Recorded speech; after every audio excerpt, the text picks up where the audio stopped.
Coach, we are ready whenever you are. Okay. Listen, congratulations goes out to Cincinnati. They did a nice job and did a better job than what we did in that second half for sure. Appreciate our fans for sticking with us throughout the season and then being great today. So, listen, it's my responsibility to make sure that we do better offensively and as a team. And I obviously didn't get that done that second half. So I've got to do a better job there. We'll go back and look at things and make the adjustments that we need to going into the offseason. Unfortunately, this is so final, and that's where we sit now. And it's our players were disappointed. Obviously, they put a lot of time and effort into this, putting themselves in this position for a championship game. I'm proud of them for that and the way they battled through some of the problems that we had early in the season. So we, again, very appreciative of the guys. With that, time's yours. Let's go first to Adam Teicher. Go ahead, Adam. Hey, Andy, can you take us through your thinking on that play, the last play of the first half? And Brad, I'll have a second question as well. Yeah, so I was hoping we could get the ball in the end zone. I probably gave him the wrong play, first of all. So to start with, I could have given him something better than that, where the play was open in the end zone, and then we wouldn't have to go through that. But it's I'll take responsibility for that one out. All right. And it looked like after Joe Burrow's run in overtime there, I know you can't challenge, but were you asking the officials to review that play for a fumble? Is that what you were doing there? Yeah, not Joe Burrow. Next. So I was wondering what they were going to say about that. Yes, you can't challenge right there, but it's I had a chance to talk to him, and they said he gave himself up. So let's go next to Herbie Teope. Go ahead, Herbie. Coach, in that first half, obviously, the offense is humming. In the second half, sputtering. What exactly happened there in that second half? Did the Bengals present a different look defensively? Yeah, listen, Herbie, not really. I mean, they played a little bit more man on second down, but other than that, no, not really. So we just, I can put the players in better positions to make plays. I didn't get that part done. Next to Sam McDowell. Go ahead, Sam.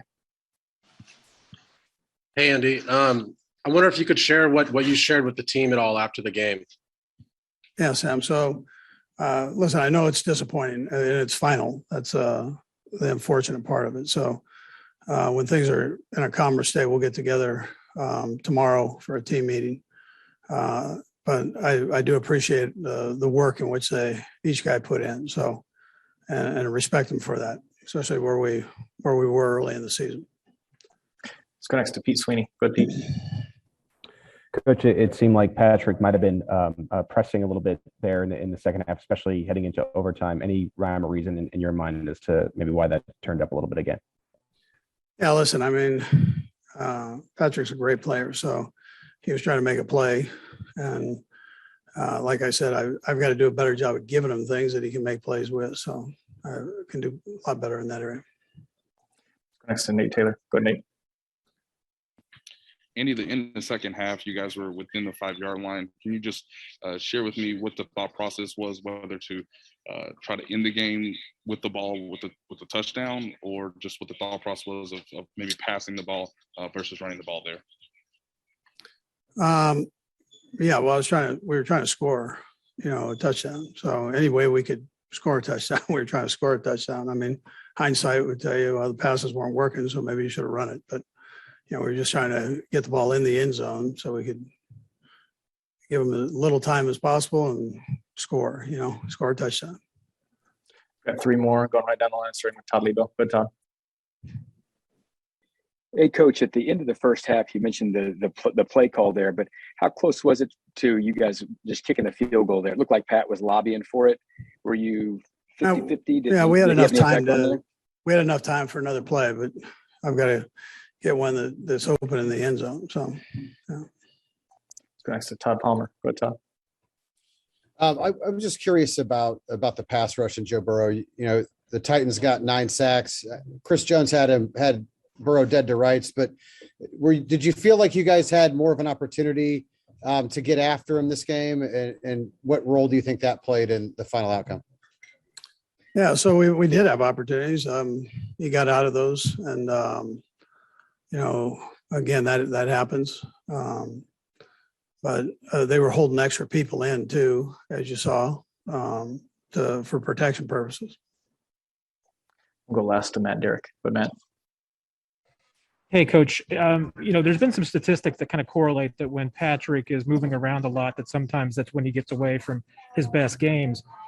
Is there anything in the moment in the second half that, you know, where you can talk to Patrick, or anything that you see where he gets mobile like that and to try and change things up a little bit?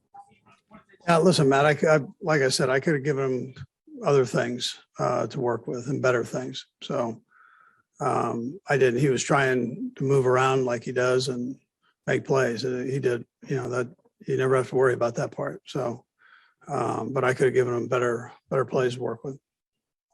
Coach, we appreciate the time. Thanks for joining us. Thank you, guys. All right, guys.